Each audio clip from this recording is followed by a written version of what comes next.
And welcome to the Quackcast number 318. I'm Ozone Ocean, and with me is Master of the House, Mr. Baines. Hello. Hello, Master of the House. Keeper of the Candlesticks, this is Pitface. Hello. And the Maid of Honor, Tancerine. Hello, Tance. Irene. Always the maid. No, you're maid of honor. Yeah. Oh, I see. It comprises your whole. You've got like medals all down your front. You're Maid of Honor. Exactly. Yes. You're like Wolverine with his metal bones, but your bones are honor. Honor. I don't know what that even means, but yeah. Okay. You tried. Yeah. In this Quackcast, we're going to be talking about maintaining your enthusiasm. When you do a webcomic, maintaining your enthusiasm is the hardest thing. You need that self-derived fuel, self-sustaining fuel in order to create a comic, even more than stuff like feedback that people normally list as being most important thing. It is the most important thing to keep going. You need that ability within yourself, that interest you have. And so that's what we're going to be talking about. But before we get into that, we have to introduce the featured comic. And the featured comic is a special one this week, isn't it, Baines? Oh, is it moi? It was indeed. Oh, my Lord. So I'll just do it live then. We'll do it live! Oh, you can if you want. Sure. Yay. Yes. Hello. Or would you like me to do it later? I'll today I'll feature now. What happened to my accent? I started as you. It went away. And then you're a little like chimney sweep. Hello, guys. Hello, Mary Poppins. Yeah. Classic. Anyway, whatever. That's ridiculous. Stupid.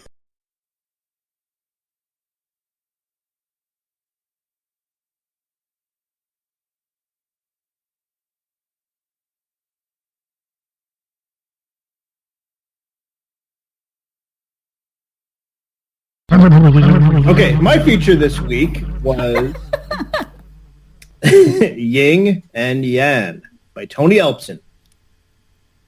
Yin and Yang are twin brothers who are joined at the hip and the shoulder and everything in between. It's a simple, perfect premise for standalone jokes, playing off the brothers' conjoined status, or the difference in their personalities, or snarky commentary on life in general. The tone is somewhat dark, but accessible, humor, and it kind of reminded me of the old series Willy Weirdy, although I read a little of that, and that they were very corny. But just tone-wise and style-wise, it reminded me of Willy Weirdy, with single gags. Ying is more open, curious, and straight-laced, while Yan is the snarky, mischievous one. That works out quite handily, I says, because Yan's wry one-liners and punchlines come from the twin on it. If his punchlines came from the twin on our left, it would make the word balloon placement really awkward. So it is handy that the dude on the left has the straight lines and the other guys. Anyway, I thought that was funny. So anyway, the art is digital in full color with simple character designs and facial expressions that are a lot of fun, especially the different reactions the brothers have to practically every situation. The comic is a single-panel gag format, and I flew through the archive very quickly, and I smiled, I chuckled, I clapped, I cooed, I purred, I screamed, I cried, and I sneezed the whole way through. Wow. It's a premise I wish I'd thought of, and that's true. Genius premise for a single gag. That's Yin and Yang by Tony Elpson, rated T for teens or twins. Damn, boy. Sounds like you needed a cigarette after that. Yeah. Was that a rave review? Awesome. No, it's Yin. No, Yin and Yang. He changed the Yin and Yang to Yin and Yang. It's quite amusing too. Very clever. When I was looking up that feature because I had to do that when I entered it into the feature carousel. Of course, I typed it, YI, whatever it is, the first three letters. Yin. And Yeah. the yin and yang came up first. So I think either he had to... I think the reason he's titled the comic that way is because there was already another one with the other version of the name, so he had to do that. Oh, really? Yeah. Oh, So okay. I think it's that was the reason. It's very clever to do that anyway, though, because it makes it stand out from the concept. It does, and it's a good It's looking... its own thing. It's an interesting looking comic with its own particular style, like you said. That's very very unique, cartoony. It's cool. Yeah. Feel angry. The looking premise faces. itself is extremely unique. So, Yeah, the conjoined Say- twins. Yeah. mhm. Freaky.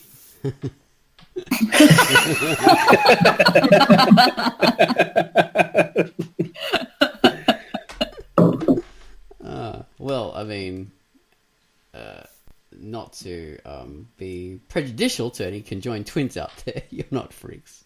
No, you're normal people. Okay. Well, the featured music this week by Mr. Gumwallace is the theme to the webcomic Numb, which was featured a couple of weeks ago.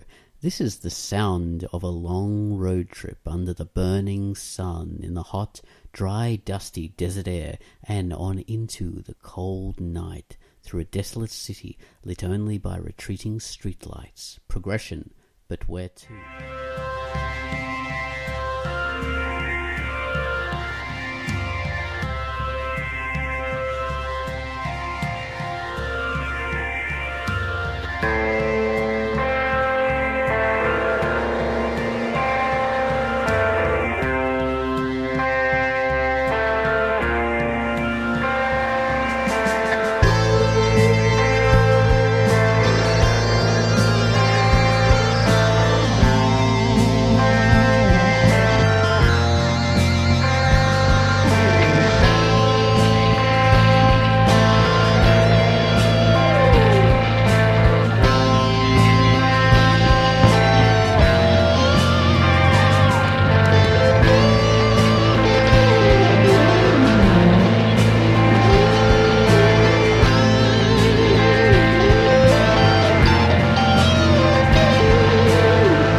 And that was our featured music. Alright guys, maintaining your enthusiasm. I suppose I should read out a bit of my my initial post, really set the scene for the idea. Set the stage.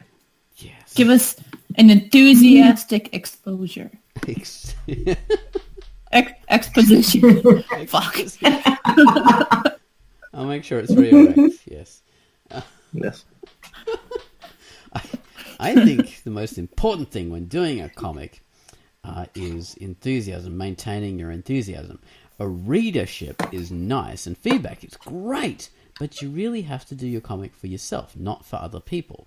I got really bored of doing Pinky TA for quite a long time, and I'd move on to doing other creative projects like sewing and sword collecting, things like that, which didn't really help maintain my art skills. It kept me doing creative stuff, but not drawing, and your drawing suffers if you do not maintain it, like languages or anything else. The subject matter in my current story of Pinky TA wasn't exciting or interesting to draw for me, people in meetings and stuff like that. And I'd really forgotten what was fun about drawing initially. And the drawing technique I'd been using in Photoshop was really bad too. It was just a specific style that didn't lend itself to sketching very well.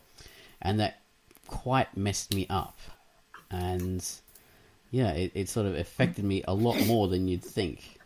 So it made drawing not as interesting and not as fun and very frustrating. But now I found joy in it again. And this is due to a lot of things, talking to Baines, Tance, Pitface, these fantastic gang of guys here.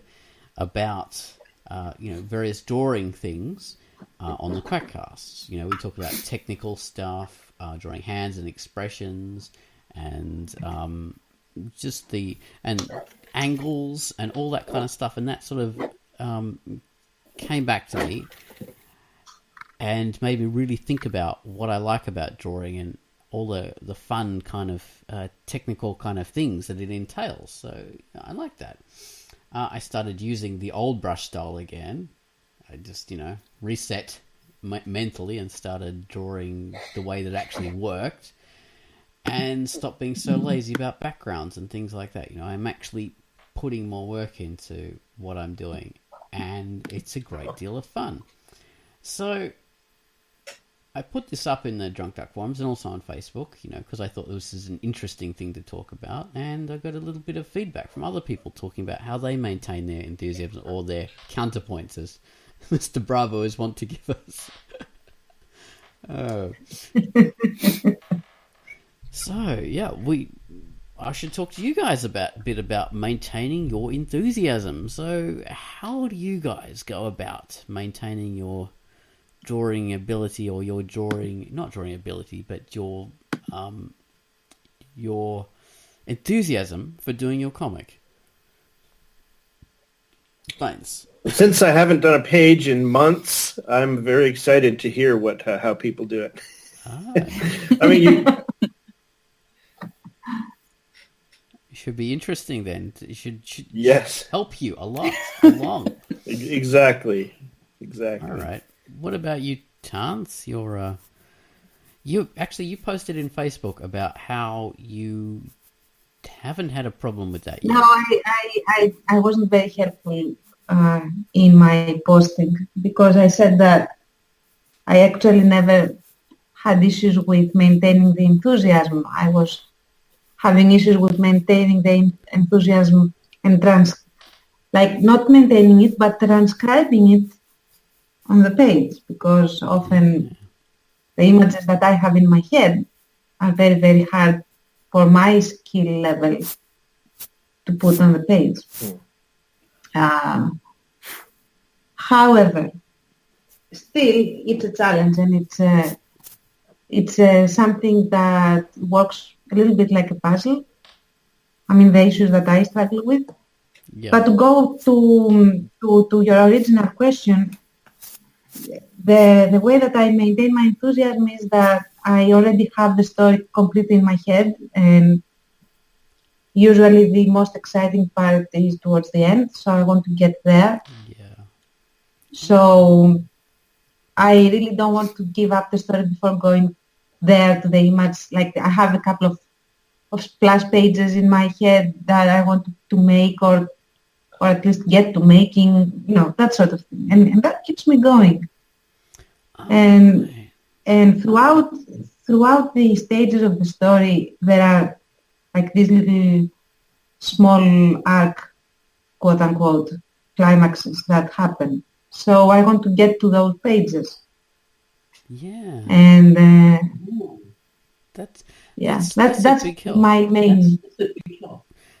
So you've basically got something to look forward to, and you've got your eyes on the prize the whole time. You've got this end point, and you're working at that. You really want to get there. So, and like you said, the small climaxes, which helps you not sort of miss the wood for the trees.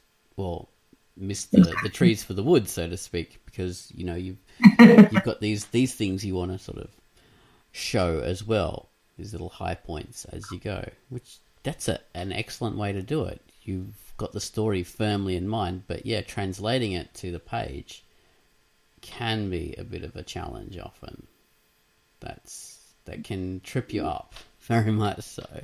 What about you, Pip? Yeah.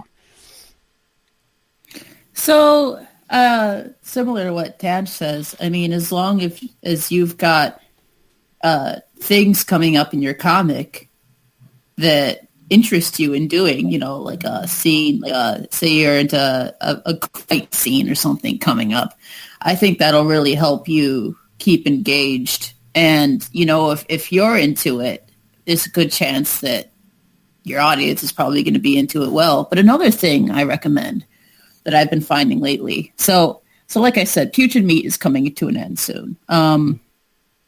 And as it has been, I've found that my brain is kind of transitioning, like off of the story, and it's starting to do something it hasn't done for a while. And I'll explain what I mean. So when I first started Putrid Meat, at first I didn't do it to put it up on the internet.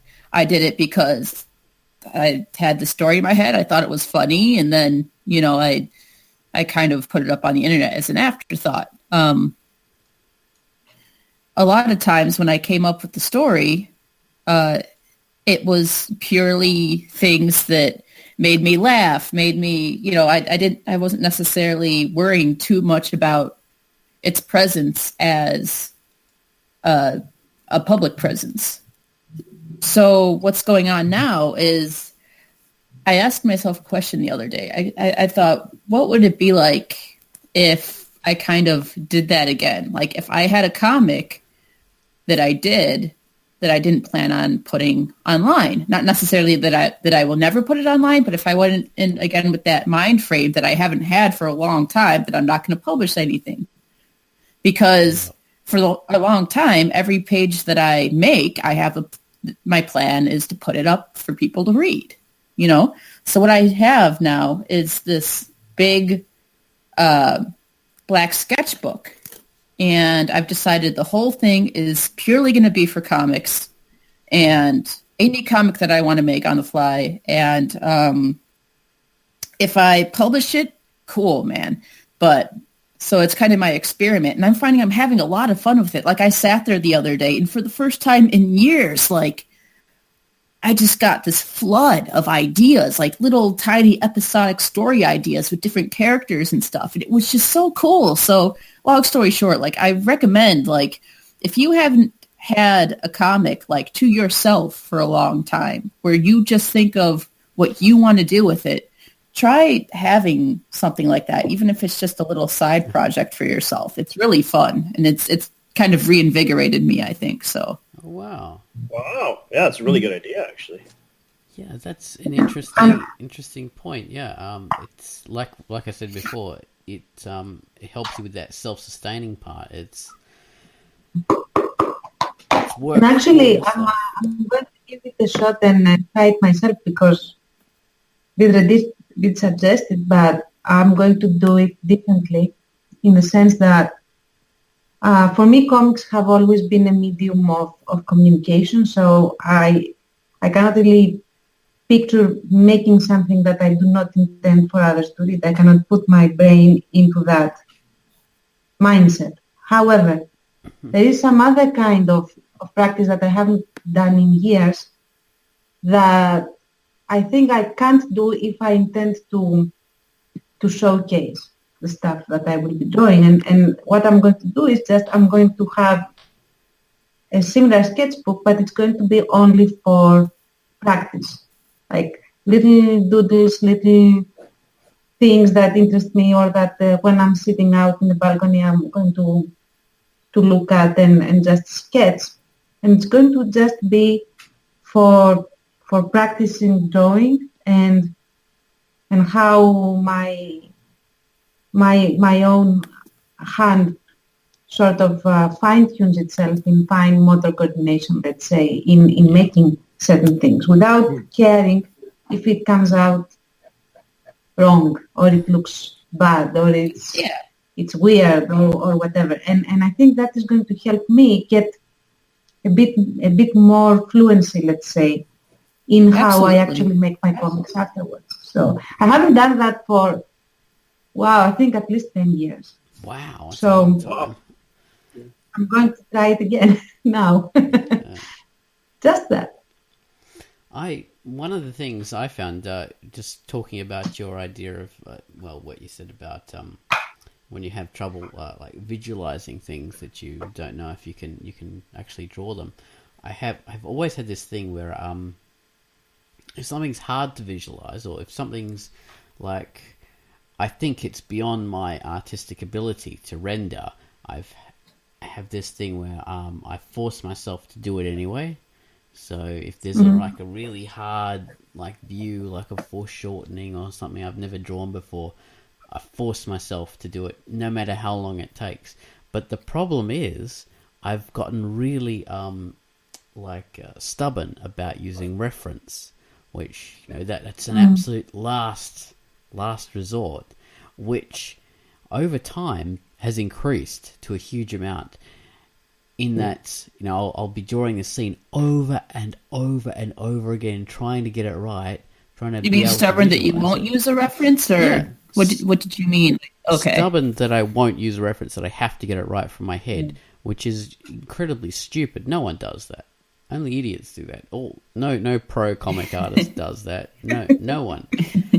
So I've finally sort of bit the bullet and thought, okay, if something doesn't work out, I'll use a mirror. I'll use reference every time for those things, and that's like broken through like a bit of a barrier for me, and work's gotten a lot easier when I actually do that kind of stuff. There you go. So, but it's important stuff, man. It really is. It is, and that's from our conversations about drawing hands and things like that. The other week, reference. That's exactly what we were talking about. Yeah, and I think that reference is like, I don't think you can ever really get to draw from memory without refreshing it, even for things that you usually do once in a while. And there are, for example, certain expressions that I really like drawing, but I often find myself that I still want to do like a Google image search and see different versions of the same expression, and how different people sort of form it with their features on their face, because not everyone has the same expression. Like some people show disdain very dramatically on their face, and others are very, very stoic about it. But and that is very important for when you're designing and you're drawing your different characters, because they will also won't express the same emotion in the same way.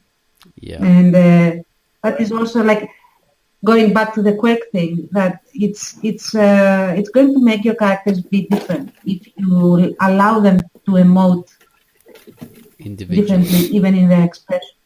Yeah. To an extent, of course, right. not completely. Yeah, or often other cultures emote in a way that is quite unusual to us. If you ever watched a Bollywood film, and the way the actors emote is just, it doesn't compute. The way they show rage or something, it's just comical. It doesn't. But to people watching those films, that makes sense. Or in anime, the way characters emote is totally different to the way we would normally emote. Or well, their faces are also anatomically impossible. Like the mouth becomes all of the face. So yeah, and that goes into the whole stylization argument. And before you learn, or even as you learn stylization, you should be learning from real life models and all that kind of stuff. Do we actually do it? I think a lot of us are really lazy. I've gotten really lazy about it, but yeah, that's just comes along, I guess. I don't know. I'm on track, but yeah, bottom line is study and practice and everything comes try from life. And think of things that you want to do. Yeah. I think the real lesson to learn is that you can only pull so much from your own brain before everything just feeds on itself and becomes mutants, like some kind of incestuous thing in your head. So it becomes like damaged. It can't produce a good thing anymore because it's so inbred, the creation in your head. That's a good analogy, man. So you need those fresh genes. That's one of the reasons why I really recommend, and I know, not everybody has access to something like this, but I really recommend at least once, if you're really into art, take an art course at a college, which sounds really pretentious when I say it like that. My point isn't that you can only learn at a college, but I remember because I've taken a lot of college art courses, and not that it shows as much anymore because I don't practice anymore either, which really sucks. But one of the things that I really miss from those days is just being around so many other artists and other students at the time. You have and being given assignments to do that you wouldn't normally do on your own really exposes you to doing new things and expanding your not only experience but just you kind of get floored. Like your creativity expands like a balloon, and like you get all these ideas you wouldn't have had before. And even the critiques I know are scary for a lot of people, but like really they're not that bad. I mean, if you get the run of the mill asshole, that's not a critique, that's just being an asshole. But like what it causes you to do is, and I think this is important, I guess it's kind of getting off subject, is it causes you to not be so damn like emotionally connected to your artwork. And what I mean by this is, if you're working on something, a page or something, it's natural that you get invested in it, right? Yeah. But if somebody comes up to you and says, from a rational standpoint, like, hey, like, this is great, you could, maybe use a little work on this.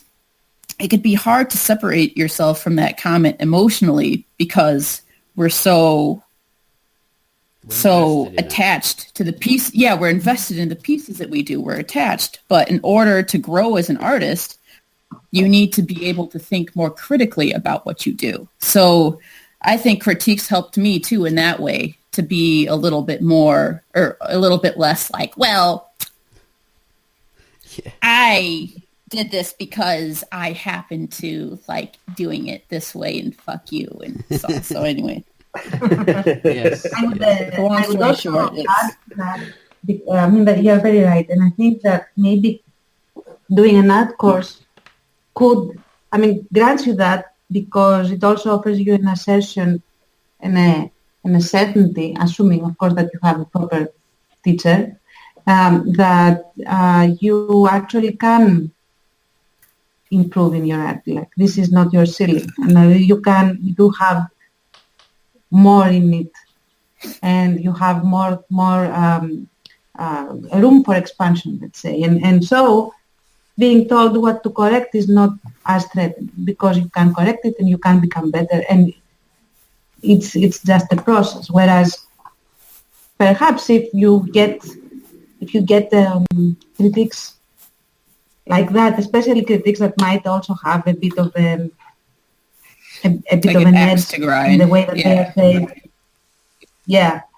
then you might get the feeling that okay, so this is the best that I could do. I have invested so much. I have done my absolute best, and it's still not good enough. And you know what? That's it. And there's nothing else I can do. So of course you would get defensive.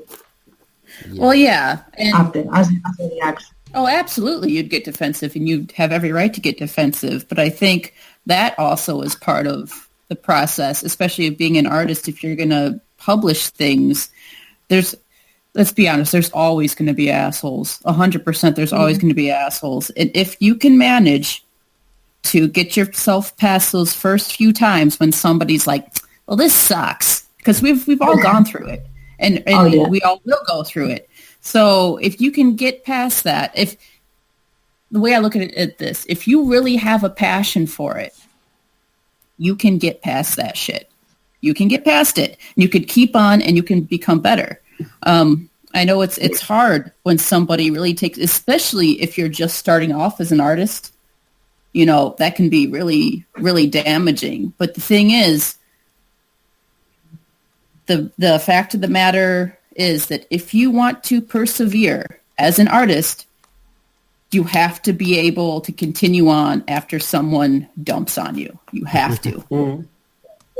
Yeah, that's why I'm saying that getting a course will help you. I mean, it's going to Yeah, that's a offer good point.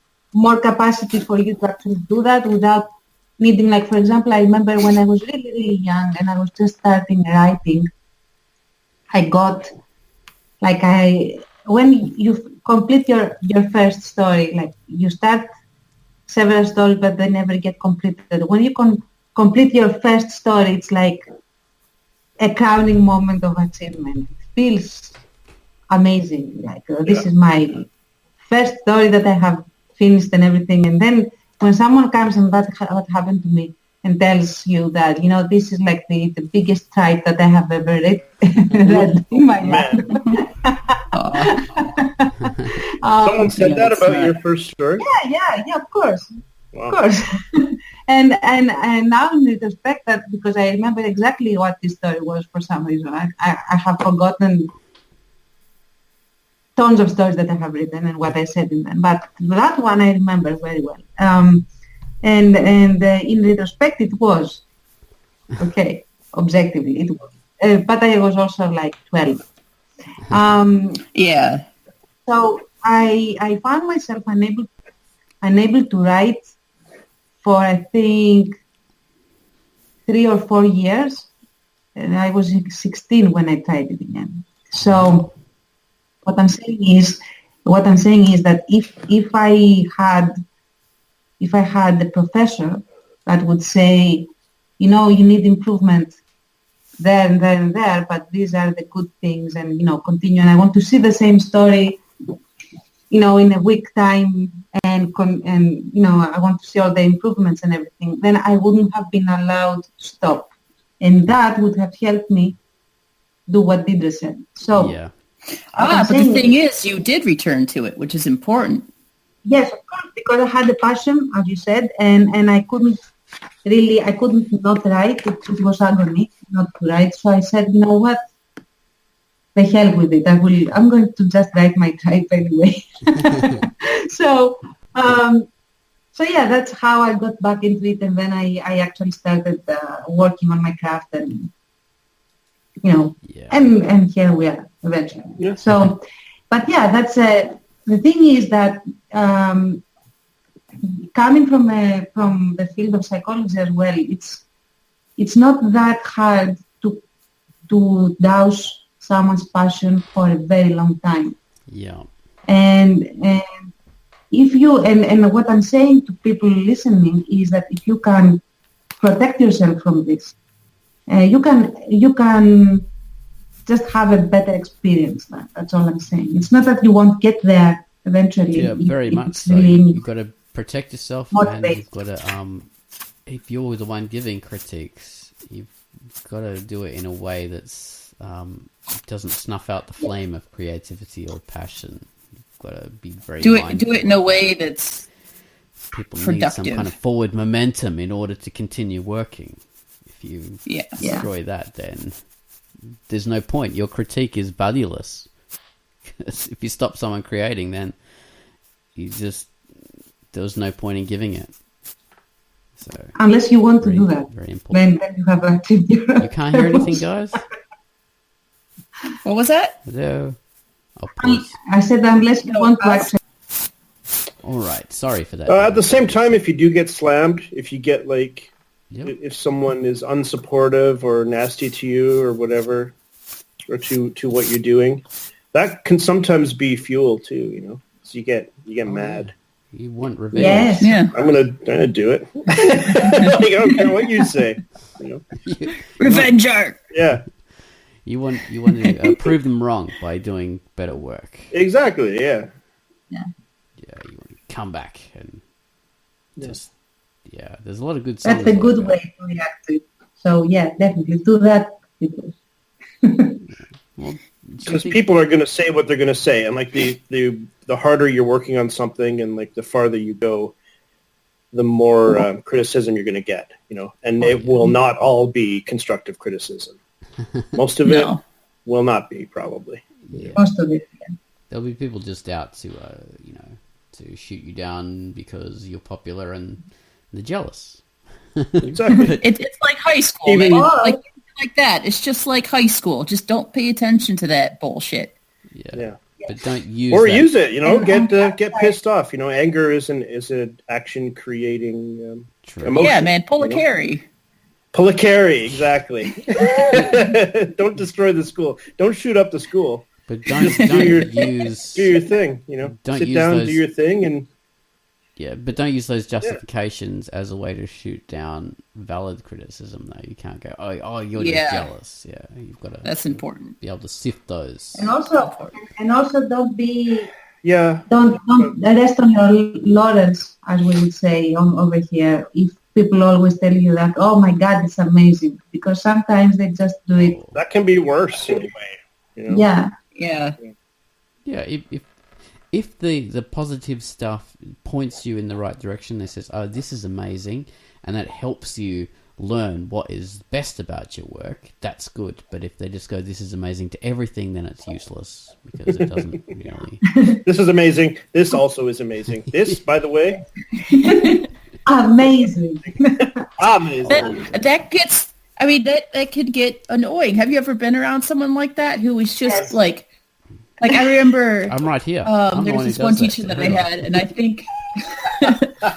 I think I was a little mean to her towards the end, because she really was a very good art teacher, but like she was just seemed so enthusiastic all the time, and like I would start just like, I don't know, man, I started being an asshole, and I feel kind of bad about it, because she was always so positive, and I was just like, I hate positive people. So Which also brings me back to the original thing of enthusiasm.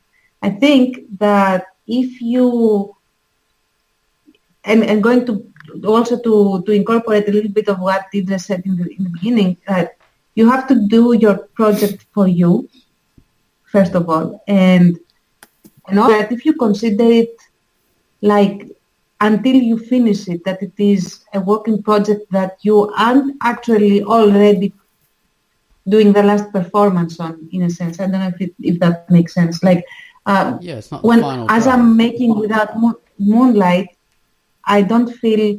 It feels like I consider it like making a book.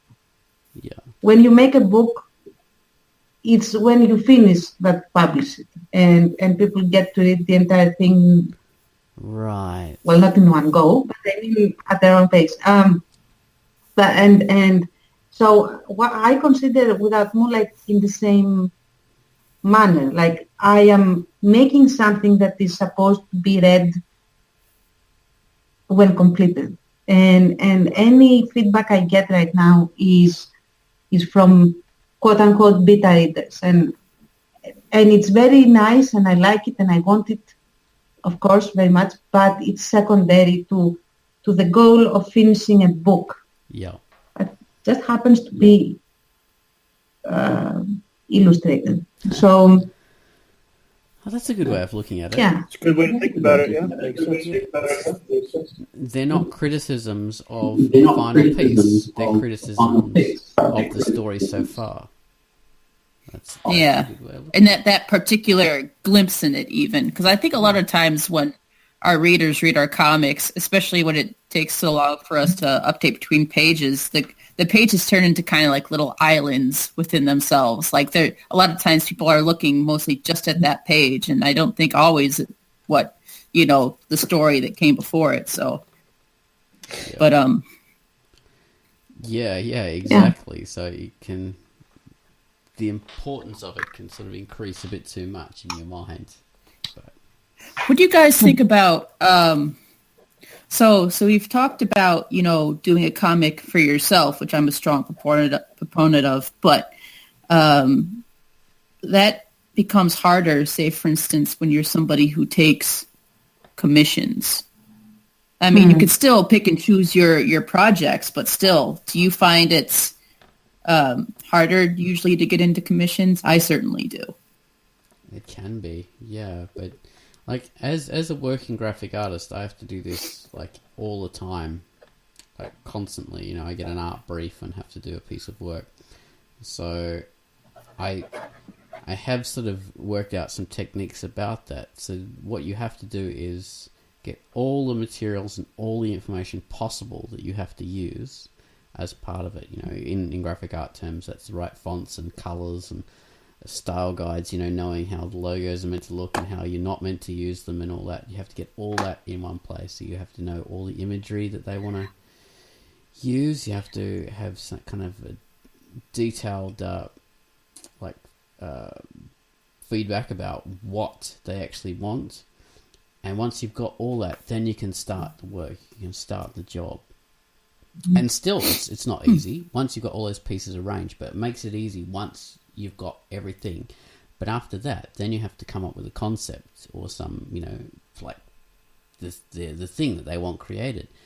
And the way to do that is you've got to give it up to randomness in some way. So just create some just messy ideas, not sort of approach it in some kind of like neat kind of mechanical finished way. You've just got to like slop it down so happy accidents can happen and unusual associations, and from that you can create something interesting. And that's the way I approach these things, and I found that's a really good method to approach, you know, commissions or working jobs. Just to kind of like a little surprise puzzle. Yeah, exactly. Have everything there, and then sort of just have an element of randomness to get that spark of creativity going. It's so hard just to build on, like, to build a creation from the ground up without something messy and random to begin with, without that little spark. It's just like sheer like strength of will, and normally you create some mutant kind of crap anyway that no one likes. It's just not worth it. So that's my advice. What about you guys? I'm a curmudgeon. I always hate everything. Go on, Tanj. You've been working on more commissions than I have lately, so. No, that's not true. And actually, talking about the commissions that you have created and that I have seen, I mean, they are all pretty amazing. They are very, very intricate. They are very well done and very well thought out. So I really don't think that whatever method it is that you use, I think it's working very well. So I think that in taking commissions, you have to at least make sure that to an extent, to a degree, the person commissioning you gives you something that you would not be uncomfortable making, not in the sense of the skill, but in the subject matter or in the approach or something like that. I mean, if you go completely against what you like, quote unquote, making, and I mean totally in terms of content, then you might not be able to actually perform well. You might do it in a way that feels completely against whatever your identity is as an artist. So I would advise not to do that unless you want to do it to see how it feels. Okay, but I'm saying that that's one thing. And the other thing is that I always picture it in my mind that I'll have this opportunity to get into the mind of someone else and allow this someone else to use my hands to create what he or she wants. And that is a little bit exciting for me. I like to see what happens. So that works for me very well. And I always ask them, okay, what do you want? I mean, where are you going to use it? How are you going to use it? What is the feel that you want to get from it? Yeah. Show me stuff that would be similar. I always have them give me some reference pictures in the sense of the style, like or the impact or the emotional impact that they would like. Yeah.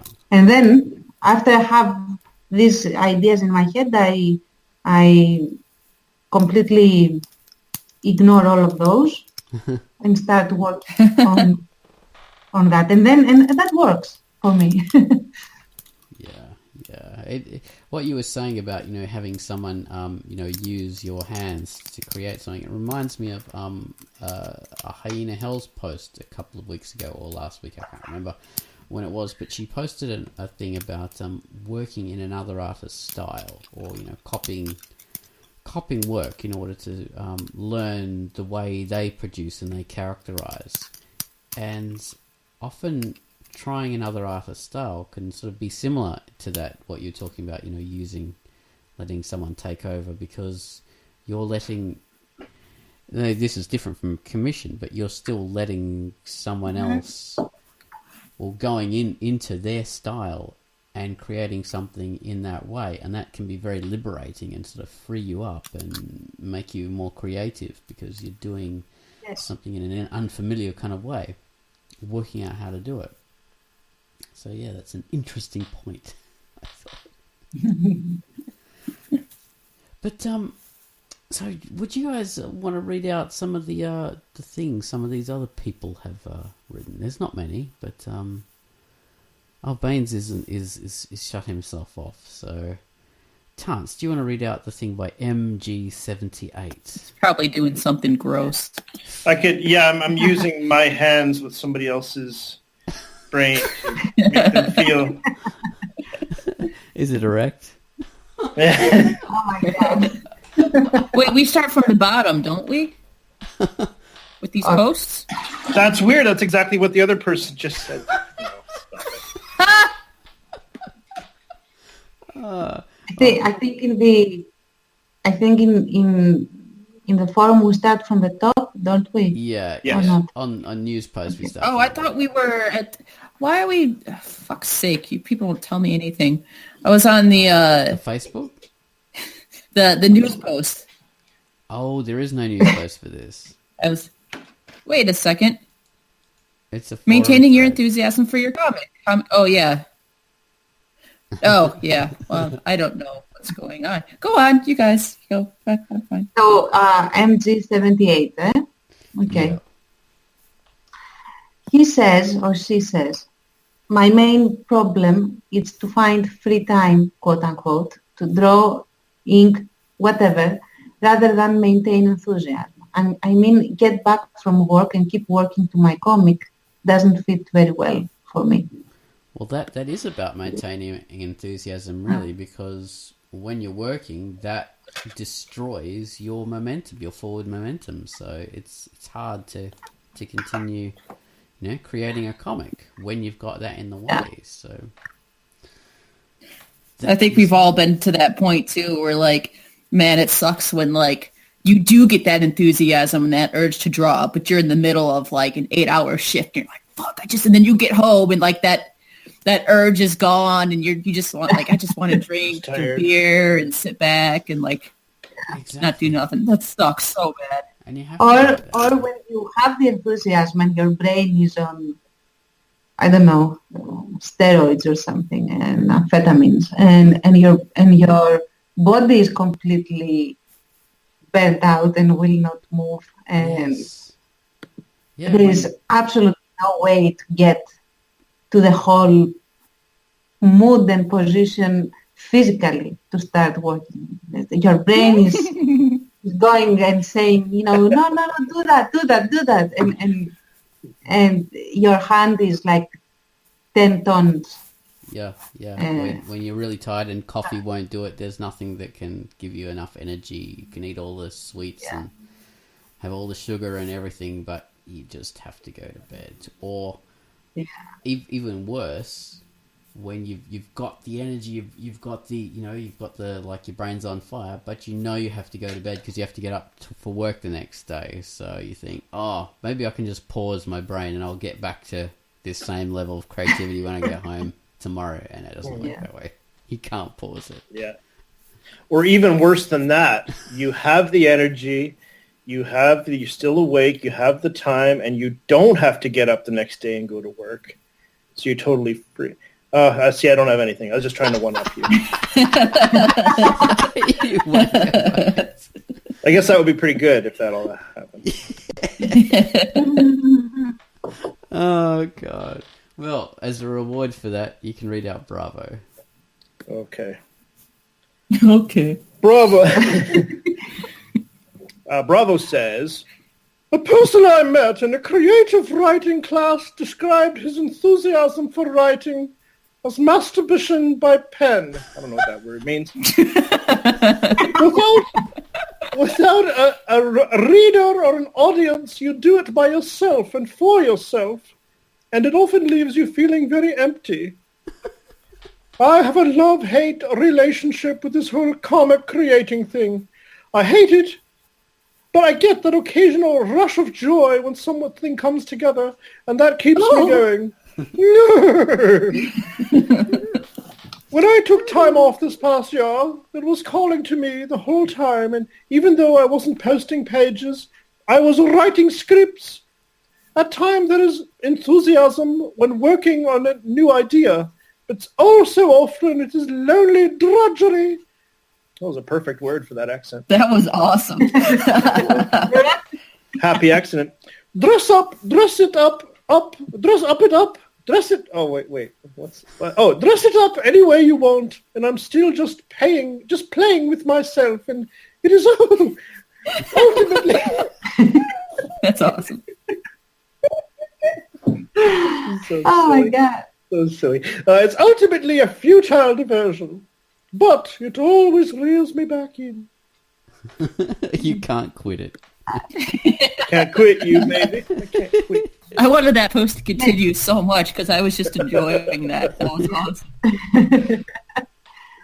Just want to know if he goes to confession with his private sketch sessions. Yeah, he tells about masturbating with a pen. That's Yeah. that's a bit dodgy.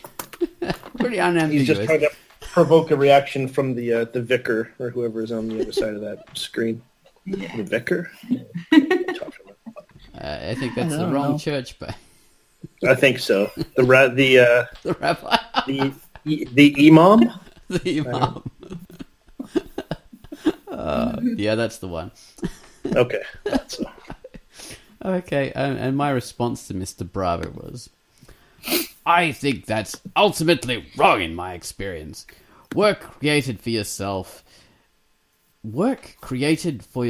is often the best, the most interesting stuff that people make, especially true with musicians. That's why the earliest and very latest of the albums are usually the better ones, not their, purely commercial stuff they make in the middle of their career. Caring about The middle children. What's that? The middle children. Yes, the boring old... No one likes a middle child. Caring about an audience is harmful. You get addicted to feedback and praise, and without that fuel, you peter out and fail. You have to be self-sustaining. Whatever you end up creating, you still end up with an... Fuck the audience. Fuck up. Whatever With a pen. Whatever you create, you still end up with an interesting body of work, which is a valuable record of your time. You could have been reading books, watching TV, socializing in bars, playing computer games, or whatever you do in that time. But what do you have to show for it? Unless it's a creative pursuit, not much. Or, unless you're winning, unless you're playing sports and winning whatever, win a trophy, then you've got something to show for it. But, rarely. With a creative pursuit like comic making or art, you have a lasting legacy. It's like a diary, but better. And if you really care about people looking at it, someone will in the future. It's, if it's created, it's a guarantee that someone will look at it and enjoy it in the future. So, you will have that audience appreciation eventually. Yeah, Just look at the work by... Van Gogh. Just look at the diary by Anne Frank. I don't think she intended anyone to read that. Right. True. Yeah. She's hailed as a genius, even though they cut out all the bits about farting and Yes. apparently. And sex. Thing is that I do think that you both make good points, different good points. So for maintaining it, okay, I can still pronounce words, for yourself is vital, I think. Yeah. But I also think that what Bravo says in the sense that he always occupies himself in some manner with his comic, doesn't have to be necessarily producing a page, also is very important in the sense that the more that you tinker with elements of the creative process that eventually leads to your page producing activity, whatever it is also very important. It sophisticates the comic, and it makes you more familiar with your own subject matter. So that practice is going to show in the sense that everything you do that can relate in some manner to your comic, even if nobody ever sees it, is good.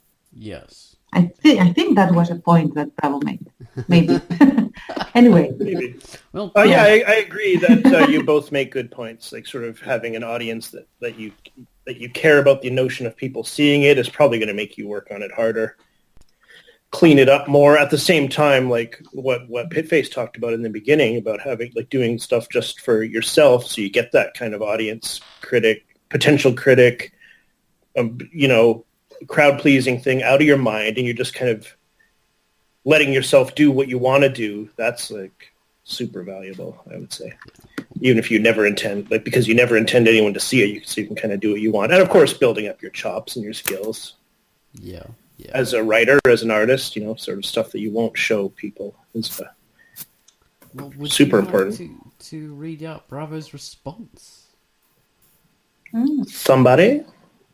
Baines? Well, you're the. I can't possibly. Me? No one can possibly follow up what you do with Bravo. Okay, You have Bravo's another probably. chance. I don't think it's a case. It's a case of being right or wrong. This is an observation about perceptions and feelings. It can be a harmful viewpoint, but is a metaphor describing the emptiness and loneliness that can accompany the creative process. And when you said, getting up an audience is harmful, you get addicted, blah, blah, blah, blah. It's even a pathology. Even if you win a Nobel Prize for your work or a Pulitzer and had 1 million daily page views, you still wouldn't be satisfied. The satisfaction is putting up the finished page and being amazed that you created that. Because a lot of times you don't see the inherent beauty of it or skill it took to put it together while creating it. Once it is finished, or as they say, work of art is never finished, merely abandoned, you can sit back and appreciate what you've done. I often step outside of myself and just look at it with amazement. Then I look back at the whole body of work I've amassed, and it is an incredible feat. And in the end, I am satisfied, and then enthusiastic to do more. I ask, what else can I do? And I set out to try it. Well, so here we are. He ultimately Then I think that after this post, we cannot allow... after this post, that we can never allow Bravo to be self-deprecating again, because we will call him out.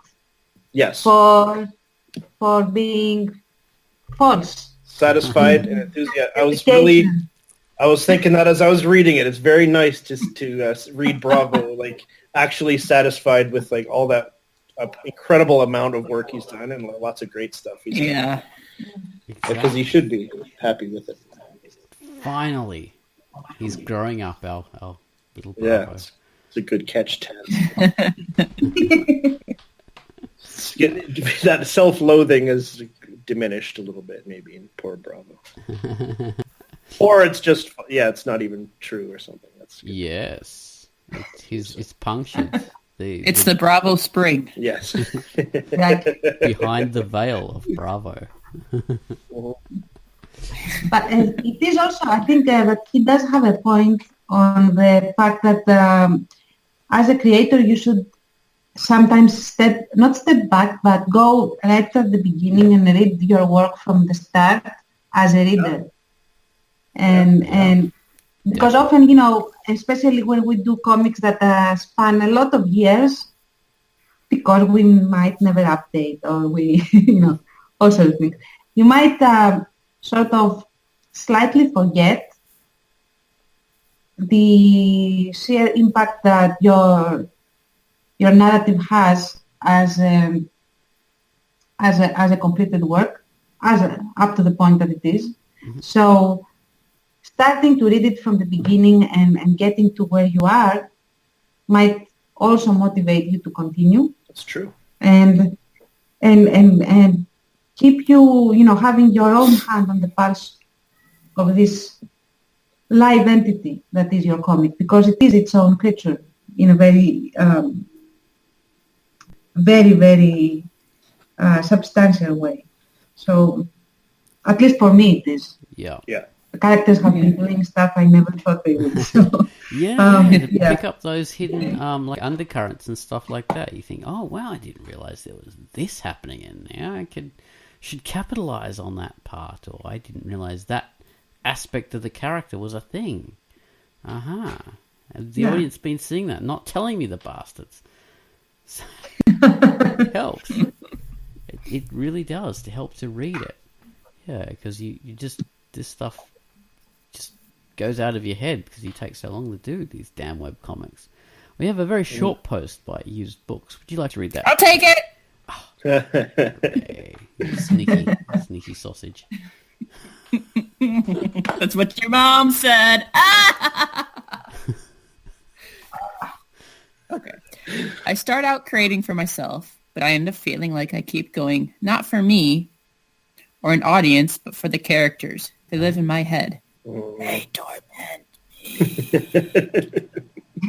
I would agree with that. That's one of the frustrating things about not being on top of updating and doing more pages. It's like you really fall in love with your characters and you want them to. You really do, man. Blitzall's sitting there right now like, Mom! Like, what are you doing? Exactly. They become like annoying cats, like scratching at the door.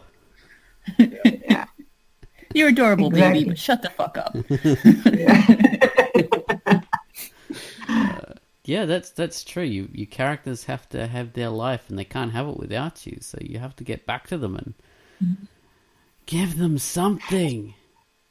Especially if you know that they're going to be in an awesome place, that it's in the future, and they're still not there yet. And you want to be able to draw them in that manner, and you still can't. So they could be having a cinematic kiss, for goodness sake.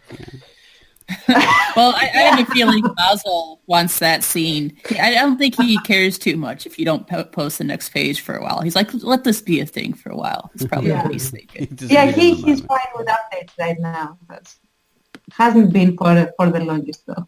From the last page to this one, like I felt like, oh my god, I should be making this, and I can't make it because I have gazillion other things, and eventually I sat down and I made it, and now he is happy and other people aren't.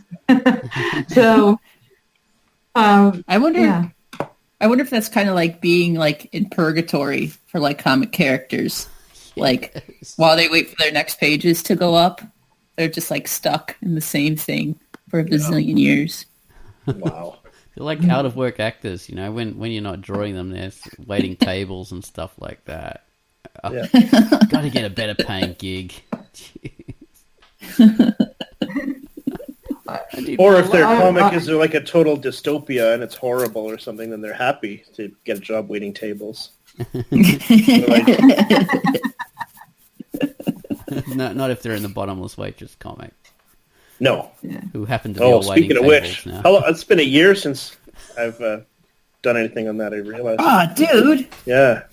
Got to get on that too. Damn it, son.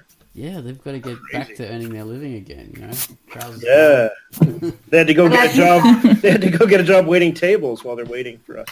At least that already is their job. We have put everyone in a position that nobody is hurt yet, at least. So right. Yes, they're at least running around in the snow. We're still in like Act 1.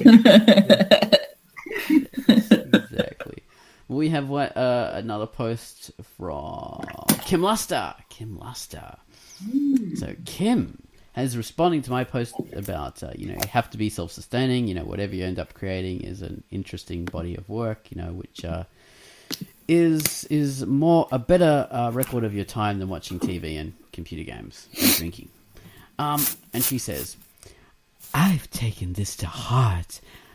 I decided that more of my idle time would be best used to myself, to be more personally creative. Yes, I love listening to music, but taking the time to play music can be more fulfilling. Plus, you're enhancing a skill. Same with art or writing. I love viewing and reading both, but to create your own is a whole different animal. I do wish I'd developed this attitude at a younger age. I don't want to say I wasted so much of my time. There's nothing wrong with being part of an audience. Remember, art does need an audience to art, but there's something else. What did you just say? You didn't even read that. There's something else in creating your own stuff. It's like putting in an was ear on the universe. Oh, thank you, Kim. That was a fantastic response. Yes. Yes. Oh my God, my brain is deprived of oxygen from doing that voice. I noticed the more you read her voice generally, you'll start off really low and sultry, then towards the end, you'll kind of speed up a little bit, and then a little higher pitch. And I start to fear for you a little, is he all right? Yeah. Oh God, yeah. There's no oxygen left in the system. My brain is depleted. Well, we have one last response by Mr. Zaptoid56. Zaptoid? Oh, it's kind of sad. It is. Yeah. It's such a sad little end. You could do that, Pit. Sad little sorry sausage. All right. My health is short, and though I've had many more cartoons in mind. A few sketched, I'm ending now, but it was fun while it lasted. Just the last croak and I know. his avatar. I don't know exactly what's going on with Zaptoy, but I know he had health issues before, and he stopped doing his comic. And then he came back. I guess he kind of bounced back or something. I don't really know the details of what's going on, but yeah, hopefully he's doing Good luck, dude. Yeah. Yeah, he's Good luck. Nice guy, funny guy. continue. He's got 17 pages on his comic that he's been doing since... I don't know. How long has he been doing his comic for? Quite a while. 35 years. 35 No, I don't know. He's only in his 60s, so he's not, really old. As old Yeah. as his avatar looks like. But yeah, he's been doing it since November last year. So he's run out of steam. But he'll I think probably... he might have... bounce back in. It might have been before that. He might have... yeah, I don't know. Yeah. Seems Well, I mean, longer than on Drunk Duck anyway. Right. He'll probably bounce back, I bet. His last post was on the 29th of March, so it's not like he's had a more recent comment than any of us except Tans. Yeah. So there we go. And we have a lot of posts in the Facebook thread, but we don't have time to get into that anyway. We're over an hour. No. So, Nah, bye. great. So we've had a very interesting talk about maintaining your enthusiasm and realizing the value in your own work and not relying on your audience to provide you that creative drive, because that's fickle. Oh, if I may add one more little tip. Sure. One more little tip for you, just the tip. It's also A little tidpit. like Tidpit. a little tidbit. I like it. And it's just like a little piece of advice, like, because we've been talking about like these kind of like deep, like, how to think of this or that. But like, another fun thing to do is just sit and put on YouTube, and like there's all these really cool like drawing videos on there and stuff. And like one of my favorites is Peter Draws. I like Peter Draws and Joyson a lot, and they just draw and they just like ramble about whatever's on their minds. And there's something about it that like makes you just, it's so laid back and stuff, you know, it's not like in your face critique. It's like, it's so laid back and it makes you just want to sit down and kind of draw whatever you want to do. So I recommend that, especially if you're in a rut, to just kind of, I don't know, expand your mind, man. Yeah. All Peter Draws. Could you give us a link to that so we can put that in the forum? Sure. Sure. Sure. Let's see. Sure. And there's also another channel that I've just been introduced to that one, but you could also try the one that goes Draw with Jazza. Yes, I like Draw with Jazza. Draw with Jazza. And we've also got the one that Pitt mentioned in the Facebook thread, which was Mark Crilly. Oh, yeah, he's awesome. Okay. Yeah, he's got a lot of like tips and tricks for like doing this or that, and they're kind of fun, like easy to consume little tidbits of info. They are definitely like Crilly and Draw with Jazza are more kind of work oriented. They're fun and they're fun to watch and stuff like that, but they're definitely more like, okay, this is how you do it, and to get into it, and it's more serious minded maybe than you were kind of suggesting something to sort of relax and like calm down and like, okay. Yeah, but they're both, both are worthwhile. Sometimes you do need something a little bit more, like on the driving side. I was watching one of Krilla's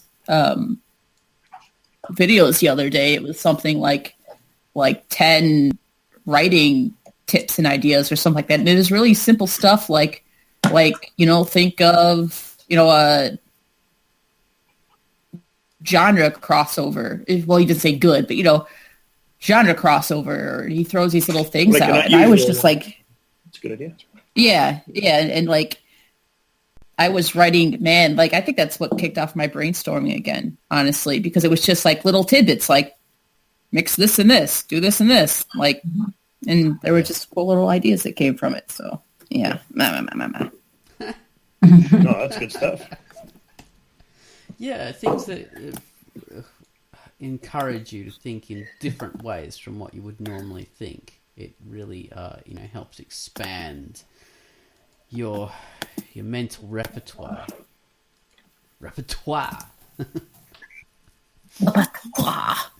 Your ability. Your Welcome to Peter Draws. Oh my god! I just clicked on Peter Draws, and he has one of those ASMR kind of ways of talking. Like, what's his name? He's... What? Don't say it, 'cause I hate ASMR. Like, I don't hate it as a concept. But, like, I can't... It's so... I feel like I'm watching a porno. You know what I mean? Like, it's so, like... I don't know what it is, but it makes me feel like I'm, like, watching... Like I'm, like, peeping in on something. Like, it's too close, man. It's too close. I don't like it.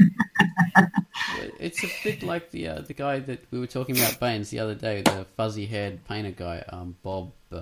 oh, yeah. Bob Ross. That's Bob Ross. Mm-hmm. Yeah. He has that kind of voice as well. He does, dude. He reminds me big time of Bob Ross. Just like kind of maybe even a little weirder. Just like... G'day, ladies and gentlemen. Welcome to Draw with Jazz. He's good. Jeez. Jazza's got one of those Australian accents. Yes, very much. Welcome to Draw with Jazza. I'll show you how to catch a dingo.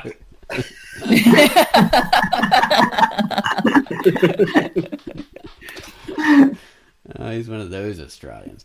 Okay, guys. Yeah. Well, this is Your neighbor. Yes, my neighbor. He's off running his head over holiday next at the door. moment. Oh, okay. Well, this has been a very interesting Quackcast. I hope this has given some people some pointers for maintaining the fire, the flame, the rage, the enthusiasm. All right. Bye-bye, everyone. Bye-bye. Bye. Ah. Bye. Bye-bye.